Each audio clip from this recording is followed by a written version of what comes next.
welcome back to the channel. If you're new here, I'm Camilla, and today we're diving into a topic many of us can relate to.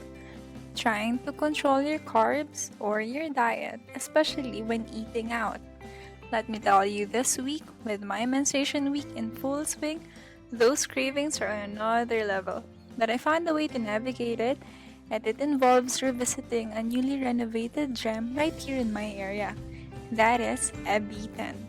So the goal for this month has been to really be mindful of my carb intake, especially when I'm out. We all know how tempting it is when you're presented with a menu full of delicious, carb-heavy options. And let's be real, dine-out food, while amazing, is often designed to be incredibly palatable. Think about it, they usually have higher sodium levels than home-cooked meals, and often they're much sweeter too. That sweetness in particular is a game changer. It's no secret that sugar can be incredibly addictive, a lot like how certain drugs can create dependency. Restaurants know this, and it's part of their strategy to keep customers coming back for more.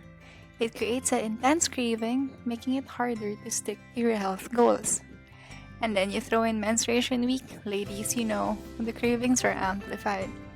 My body just screams for comfort food, usually something carby, sweet, and salty.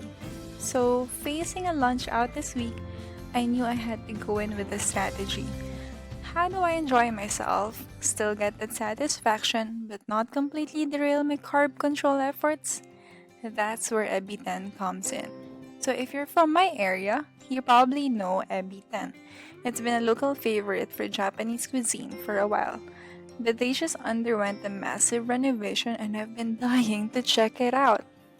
I thought, what better way to try and navigate my carb challenge than with some fresh, good quality Japanese food. Wow. Just wow. The moment you step inside, you can immediately tell how much thought and effort went into this renovation. It got this really modern, elegant Japanese aesthetic, and it really elevates the whole dining experience. The service was also incredibly accommodating and attentive, which makes such a huge difference, especially when you're trying to make specific requests about your food. Okay, so here's where the carb control strategy comes into play. I knew I couldn't completely deny myself, especially with the cravings, but I had to be smart about it. For my main, I went with their lunch bento box, which included 5 pieces of chicken katsu.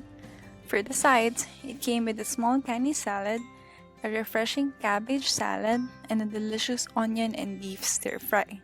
It also included a miso soup.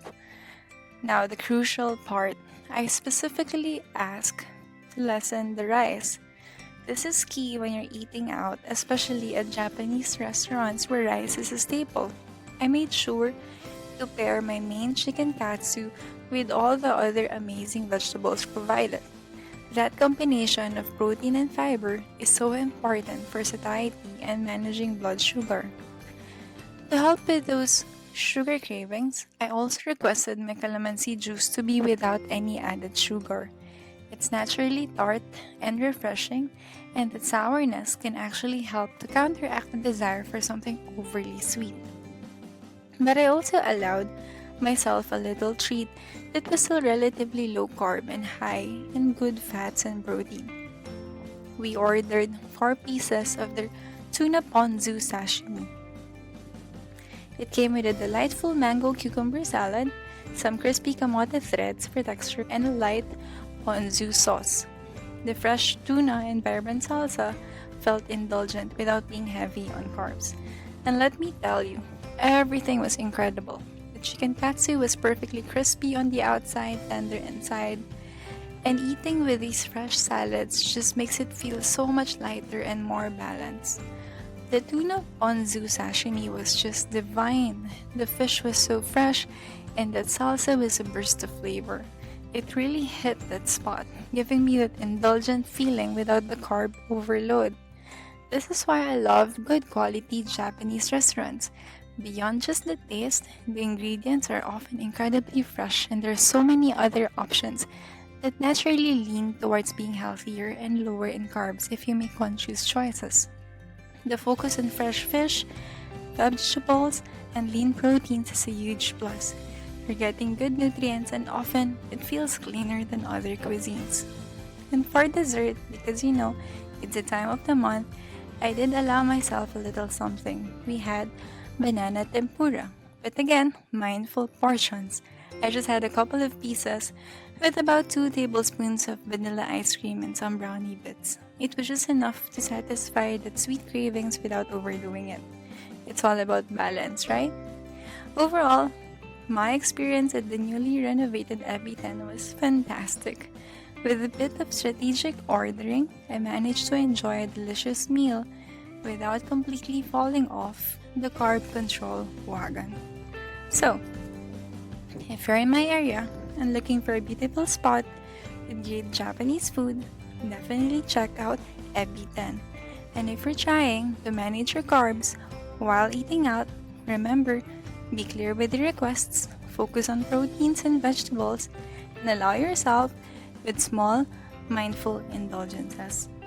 Let me know in the comments below what your go-to carb control strategies are when dining out.